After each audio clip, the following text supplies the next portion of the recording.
So I want to start with something that may not make much sense, or you might think it's complete nonsense to begin with.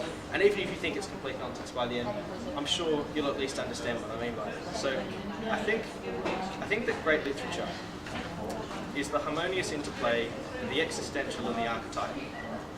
And it's this level of this inquiry into the past, which in the end creates a historical narrative, separate from the literary narrative, but this historical narrative that to me is what history is about, and it's the level of history that I wanted to engage with. And so it was sort of a race against the clock to still capture that childlike way of viewing the world before I'd lost it to the adult world. It's so strange that of the great literature around the world that most of us do actually feel the same tugs for the same reasons.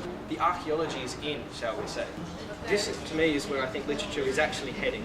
So I wanted to explore what would people who have no real understanding of modern science, what would they have done, how would they have felt coming across this utterly catastrophic event, which I think gets closer to the existential nature of what the world actually is. It's not all about you, yeah? The other thing, while I was there, while I was in the land of Canaan, I thought, well, why not have a crack at the history of Israel, yeah?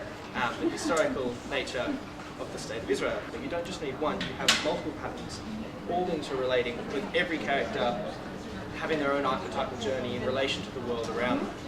As far as I was concerned, it was a real shame that most stories that started that wrote in this time period, they always used the myth as a focus point, and they always felt they had to include it, even if they were trying to be historical. But I don't want to play that game. I don't want to play the game of having a template that we know works and just run with that. I want to engage with writing as an art form and play with the fundamental level, like the fundamental tools of writing to still create things that are beautiful, even if you might not expect patterns that are coming, they still play to your psyche. That's, I suppose, what I'm really trying to do. I'll quickly let you know how the talk's going to play out. Basically, I'm going to start off talking about the book itself, Ariadne, and what I've done, sort of a bit of a behind-the-scenes look at that. Afterwards, we're going to talk a bit about history itself and the process of writing historical fiction. And then towards the end, some of you are probably fairly literate people, I'm going to throw my hat to the ring of what I think makes good literature and the process of writing itself. And afterwards, we're going to have time for questions, so if you can save it for them, that'd be great. So let's start with Ariadne. Why do I call it Ariadne? That's probably a good first question, yeah? So for any of you who've studied Greek history, for any of you who've studied Greek history, or you've read some of the myths, you've probably heard the story of brave Theseus who goes to Crete and confronts the Minotaur there, and he goes into that labyrinth, that maze, and kills the Minotaur. But the way he escapes is that there's this princess, the daughter of the evil king tyrant Hermias, and she falls in love with him, and she gives him this yarn of string, and that helps him get back out and find his way. Now, my book has nothing to do with the myth at all. And there's a very good reason for that. Well, there's two. Basically, we've been studying the ancient Greek world for a long time now.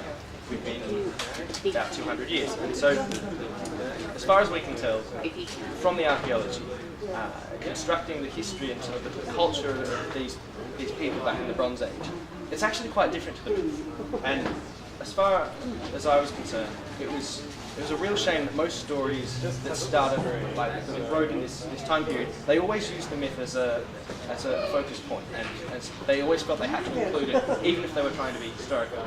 And to me, that was a real shame, because there is this huge disconnect between what the myth tells us about the past and what we can get from the archaeology. And I thought, if you free yourself from the myth, you've got a really good chance of actually giving the time period as it was. But there's another reason, which is also that for those of you who've heard the myth, then to have a book all about the same story, it's not telling you something new. It's not, maybe I'll rehash it in a slightly interesting way, but it's not a fresh story. Whereas if I follow the archaeology and I give you this authentic experience of the time period, it frees me up, potentially at least, to write something fresh and engaging and new. And so that's what I've tried to do. I've tried to be inspired by the archaeology to write something that's fairly historically accurate, more accurate than just following the myth, but also to be more entertaining as well. So it comes back to, well, why call it Ariadne? Well, apart from the fact that it's a nice Greek name for a nice Greek girl, it's also, I'm trying to play a bit of a literary game with anyone who has come across these myths. And so I want to bring to your conscious mind what your expectations are of the Greek world before dashing them and saying, well, it's actually something very different. I want you to kind of have that historical thought. That's, of course, if you're well versed in the myths. If you're not, I'm hoping to still engage with you just as an entertaining story. And that's one of the challenges I set myself, was to write a book that was thoroughly engrossing to people who understood the history and could engage on intellectual levels with historians even, potentially, but also to just be entertaining for anyone who doesn't care about history at all. It's just a fun story. I suppose you'll be the judge of whether or not I succeeded. So, yeah, that's Ariadne itself. But what's it about? So for those of you who haven't read the book, in a nutshell, it's about this young girl's coming of age, and she starts off in a home and on the island of Crete, Minoan Crete, and there's this catastrophe that forces her to flee. So she flees her land to the land of Egypt during this turbulent time, and there's a lot of battles and famines and plagues and wars and all this kind of exciting stuff that we generally expect from this book. And from there, she ends up having to flee again, so she flees to the land of Canaan and exploring the cultures and the history of that land as well. And so it's trying to explore three key moments of the Bronze Age through the eyes of a single protagonist. And I'll get to these later, but it's also this point in time where she's exploring the Bronze Age herself, but it's also a bit of a military epic, so it's a romantic tragedy. So I'm trying to blend two forms of historical fiction together. So to me, I think there are two key subgenres of historical fiction, dare I say it, perhaps along gendered lines, that are a bit more social, cultural, romance-oriented, trying to explore cultures themselves, and a bit more along that political, military, wars and battles and that side of history. And I find those subgenres really interesting and really engaging, so I've tried to write a bit of a blend that crosses that divide. And again, see whether or not I've succeeded. So,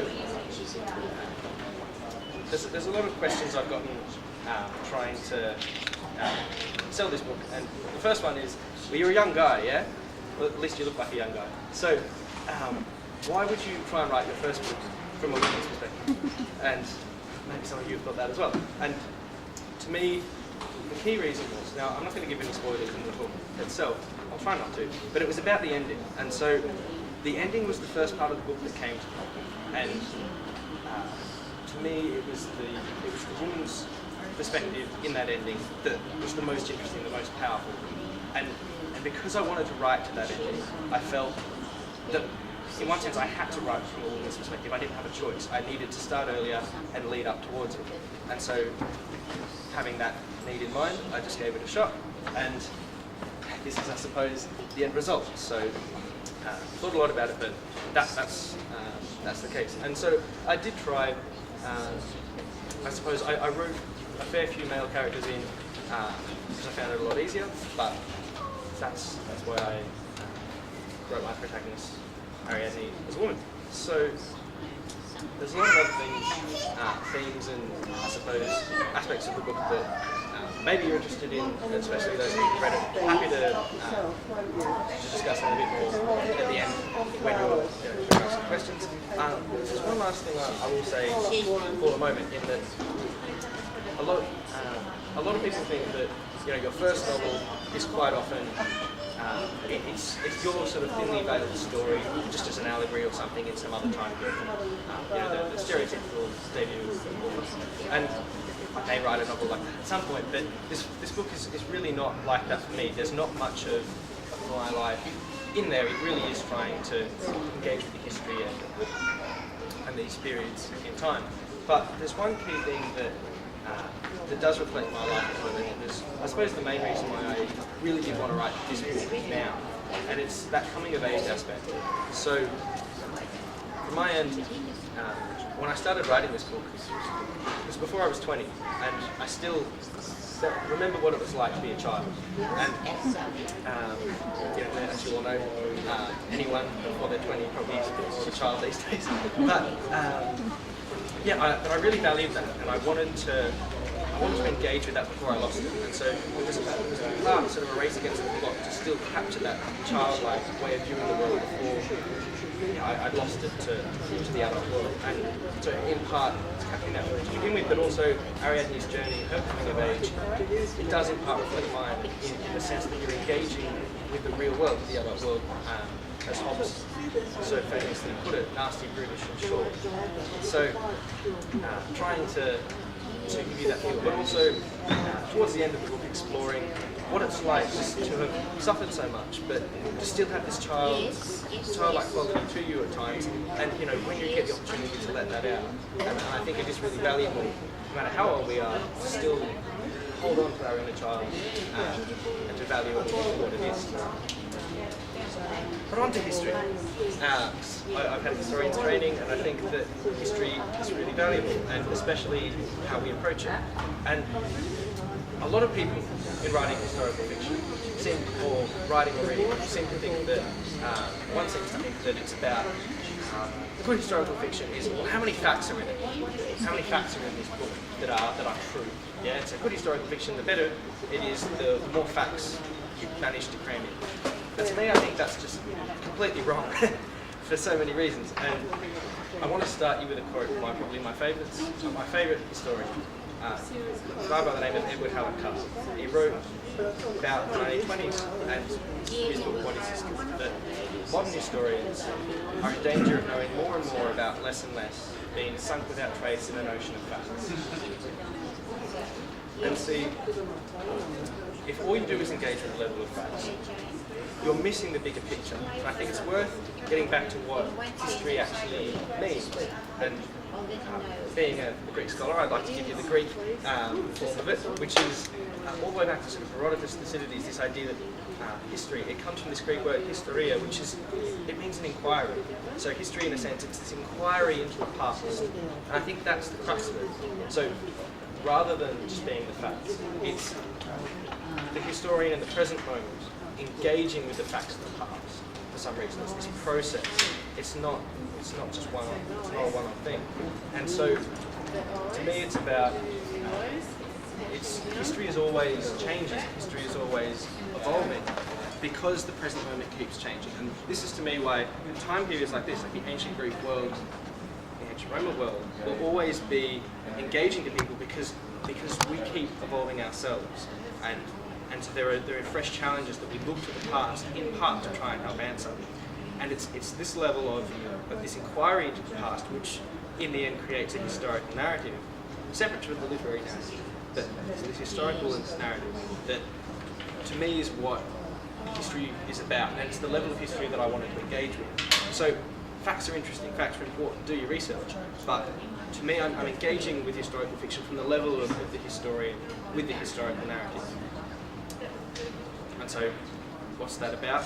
You could say, well, I'll give you two examples of what I'm doing with it.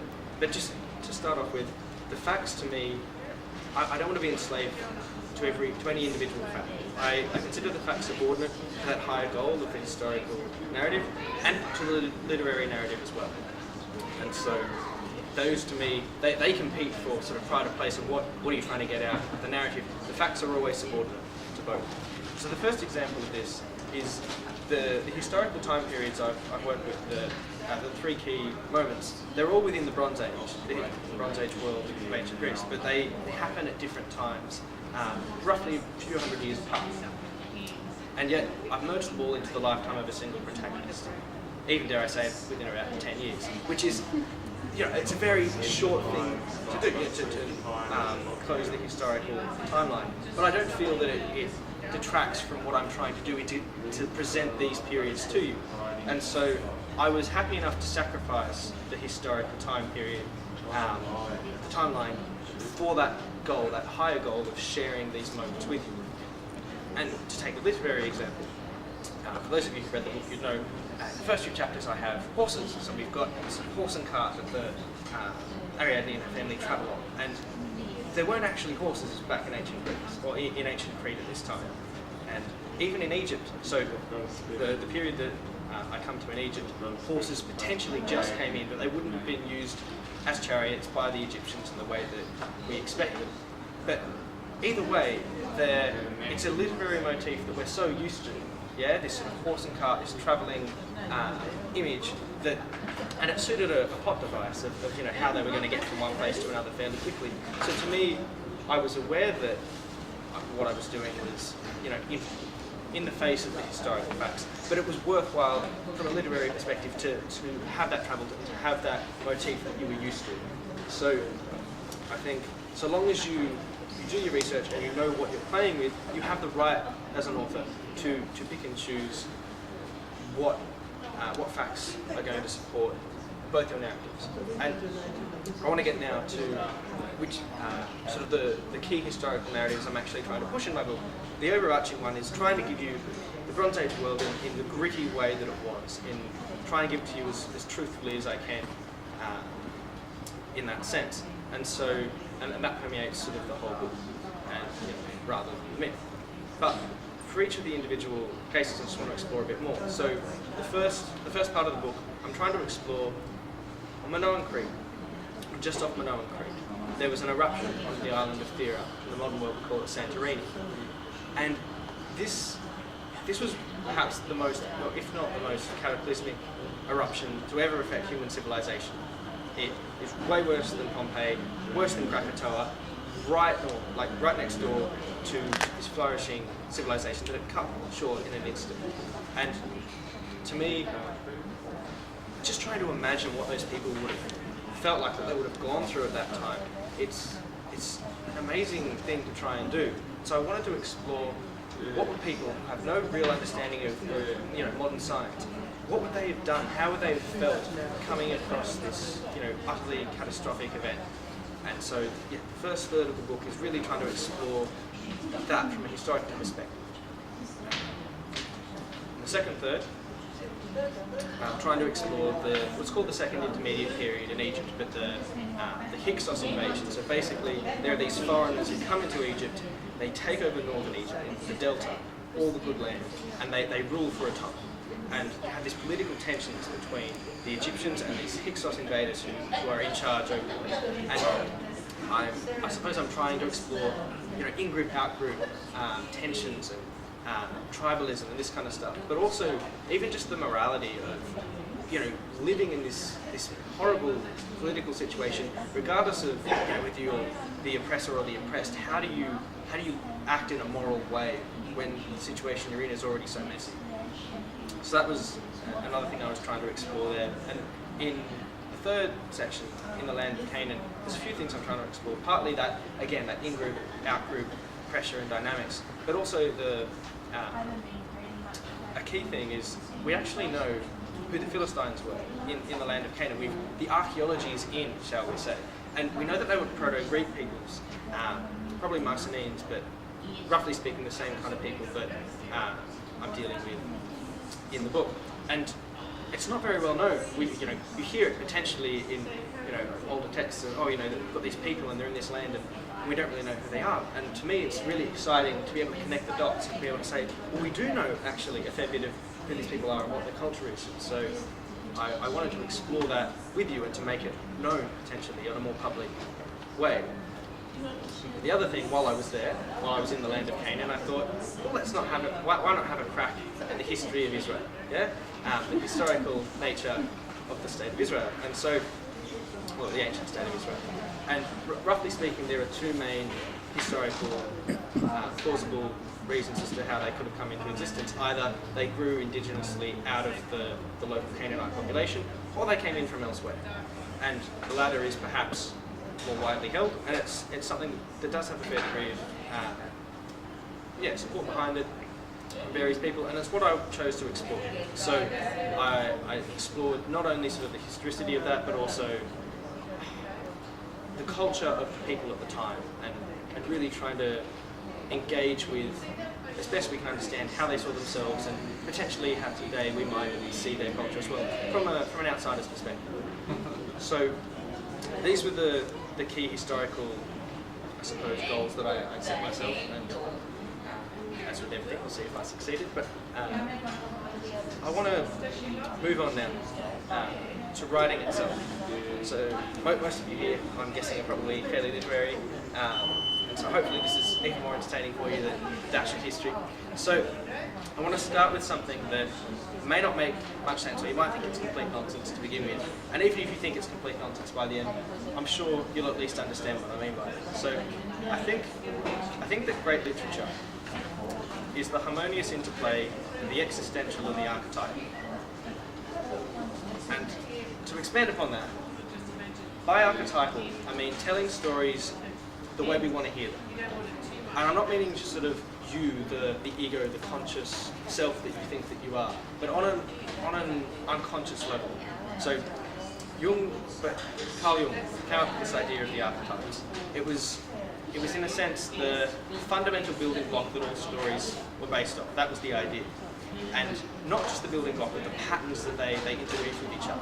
And from a literary perspective, roughly speaking, the idea goes that it's not just the stories, it's that your mind also plays to these patterns. And so good literature, where it resonates with us, because it's so strange that of the great literature around the world, that most of us do actually feel the same tugs for the same reasons, I would argue. And it's these archetypes, it's writers who play to these patterns in a perfect way that are conjuring up this sort of resonance with our soul, with our psyches. And so that's the first thing that I think makes great literature, and playing to that. And the second is, rather than telling you the world, the way you want to hear it, yeah, it's telling you the world the way it actually is. So, none of us are, young children here, we've all seen, I'm sure, our fair share of hardship. And to me, it's that aspect that's also so important to include in adult literature. It's the existential nature of reality, that whether it is, in a Hobbesian sense, nasty, brutish and short, it's at least chaotic and unfair and uncertain. And so I think children's literature, for example, is almost exclusively archetypal. And it's almost always telling you the stories that you want to hear, or telling to kids the stories that are going to help them grow to be the sort of people that we want them to be in the world. But I think in adult literature, it's not a 50-50 balance. I think you still need to largely play an archetypal game, but I think you need to have a dash of the existential in there as well, to make something that's truly great. And so I think we all get what I mean by existential here, is this like nature of reality as it is.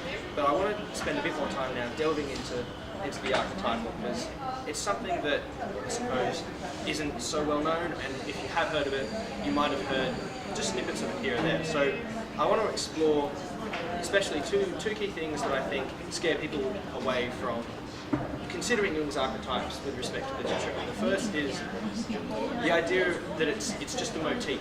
So you might hear, okay, so there's a dark father archetype, and there's an alter ego, and there's a love interest or something like this, and you think to yourself, okay, I will write a book, and so long as I have this, wise father figure or dark father figure, then I can tick that box and I've done something powerful. And no, you haven't really. You've played with things that you don't understand, and you've basically just played with stereotypes if all you do is play to the motif itself.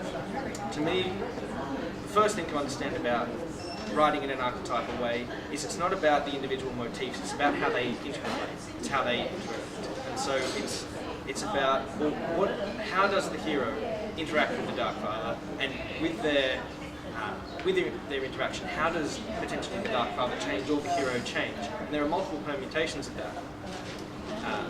But yeah, to me, it's about the interaction. That's where you get the predictive power of how your audience will be able to respond. And so,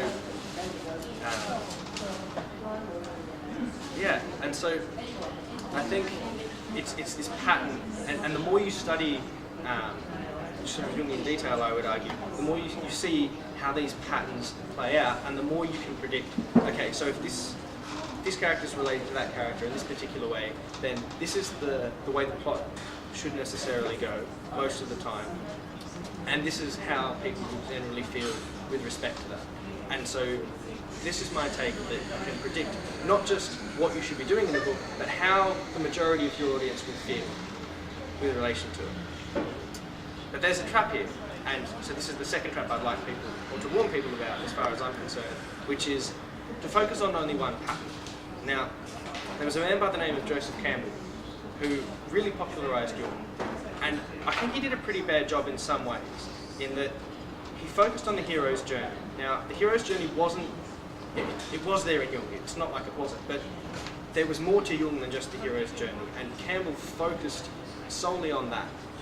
And it's filtered its way into writing circles in a really powerful way. And so any of you who've been to a writing workshop, you've probably come across the idea of the 3-act structure, yeah? And when you hear that for the first time, you think, oh, so it's got to have a beginning, a middle, and an end. Yeah, I knew that. But inevitably, it's more than that.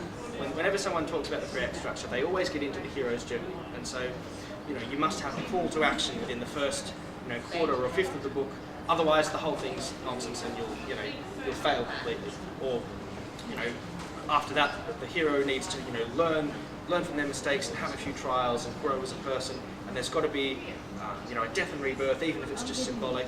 In the end, they'll have this dark final hour and self-transcend, and it'll all be wonderful. And that's one way you can write, and it is a template that works. And this is why so many authors are successful in following. But, and I spoke to one author in particular who was really interesting. She was really successful, and I said, well, how much psychology have you studied? You really understand sort of, the human mind. And she said, I haven't studied any. All I follow is the 3-act structure. And she explained it, and it came back to this Joseph Campbell's hero's journey, that she didn't understand it on the fundamental level of how the archetypes played with each other. All she knew is that she had a template that worked. So she's making way more money than I am, so feel free to ignore me and just go and find her, and she'll probably help you write something that's, dare I say it, going to be more commercially successful more quickly. But I don't want to play that game. I don't want to play the game of having a template that we know works and just run with that. I want to engage with writing as an art form and play with the fundamental level, like the fundamental tools of writing to still create things that are beautiful, even if you might not expect patterns that are coming, they still play to your psyche.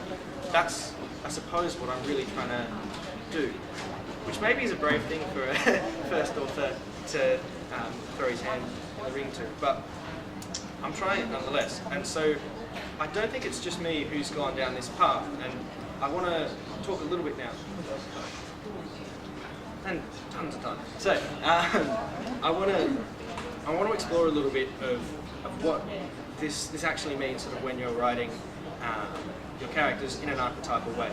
And so I think bad literature or middling literature projects from, so you've got your hero, yeah, your protagonist, your main character, and everyone, if all you think is, or every other character is just the archetypal projection of that main character, then that's kind of children's literature. That's not the real world. And so one thing I think to recognise is that we might all be projecting archetypally onto everyone around us, but everyone else is also projecting archetypally onto us. And as we're all projecting archetypally onto each other, we're all still real people projecting onto each other. And so I think if you do that with your characters in your book, rather than someone just being a motif, they are their own person, but someone else might see them in a certain way, then that's where you start to have the nice balance of sort of reality, of real characters, but also being able to predict how they're going to interrelate with each other, and more importantly, how the audience is going to, how they're going to feel about the interaction. So if you want your audience to feel a certain way at a certain time, there are certain archetypal patterns you can play on to kind of, oh, I'm really glad that that person got their comeuppance, or, this is really tragic and I wish it didn't happen.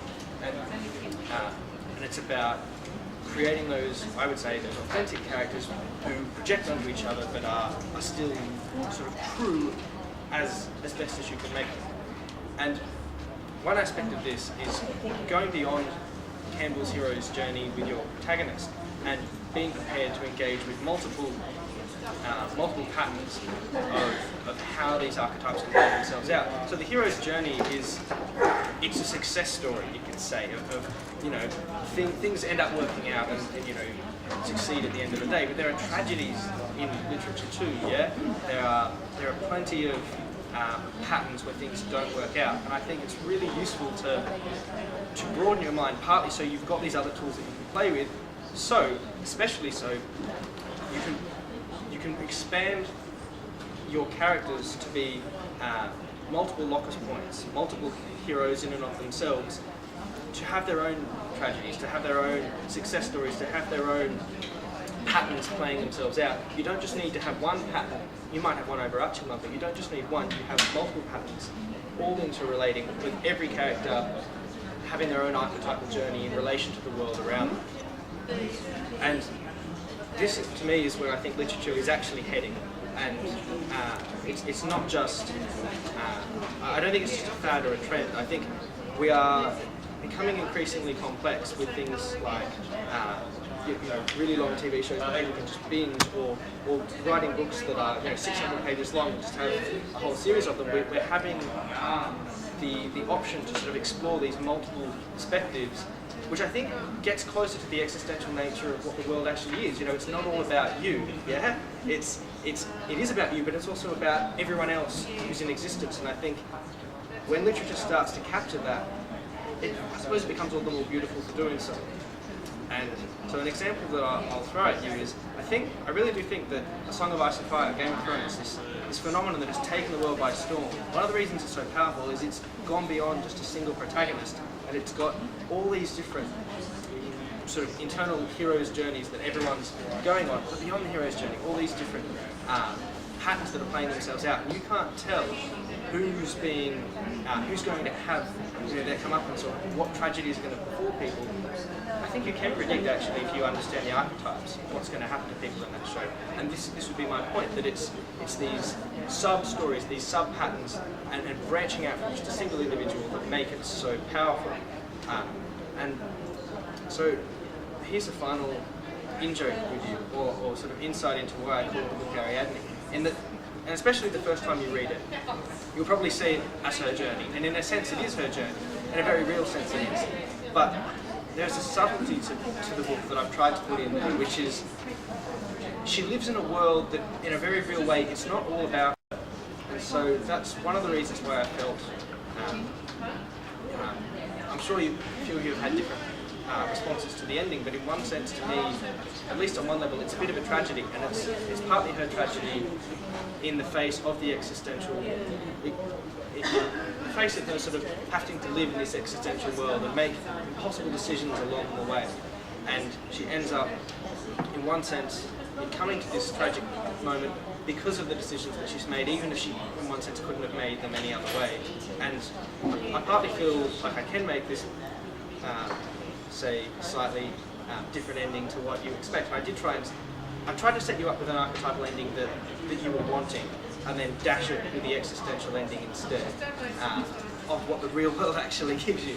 And partly, I tried to do it partly to show that, the world, it's not always about you, it's not always about this main hero protagonist figure. And I think my generation, where we are often accused of being a selfish bunch and thinking about ourselves, or if not us, then the way the modern world is, it's all about you. And I think maybe that is true to an extent, and maybe we are like that, but I think having literature become more and more like this sort of this, expanding beyond just this single hero myth, to have multiple people, I think it's one way of broadening our perspectives again, to value every individual in society, potentially. So I think that's a really cool trend that's happening in literature, and I hope to be, I suppose, in my own way, partly contributing to that, even if the story is largely about her in a weird way. So I think I've probably gone a bit quick for you all, but I want to end with a quote from the book. I originally wasn't going to put any quotes into the talk because I feel very strange doing that, reciting your own work. But I think this quote does kind of explore quite a bit of what I've tried to do in the novel. It's about halfway through, and Ariadne, her friends have just fought this battle, and they've almost died. And so it's kind of her coming to grips with that. And so it's from this third-person sort of objective narrator's perspective, and she says, she doesn't say but the quote from the book is, "Pro pecked the corpse of a boy, but it was not one of her boys, so that was alright." And I'm trying to explore there, I suppose, this not just that, you know, cruel existential reality of her boys could have died, yeah, like they might not have survived, but also this in-group, out-group nature of what warfare is, yeah, that we so often just think, so long as my friends, my family survive, then the cruel world, I don't need to think about it so much. But also that, you know, we're all flawed and we think in this way as well, and just to try and explore that, you know, you might be the protagonist of your story, but you don't necessarily have all the answers from the world either, and it's really worth, I suppose, not thinking about yourself just as the hero who's going to change the world. To think you're very much a product of the culture that you're in, and it's worth reflecting and not just identifying with hero figures and thinking I've got all the answers.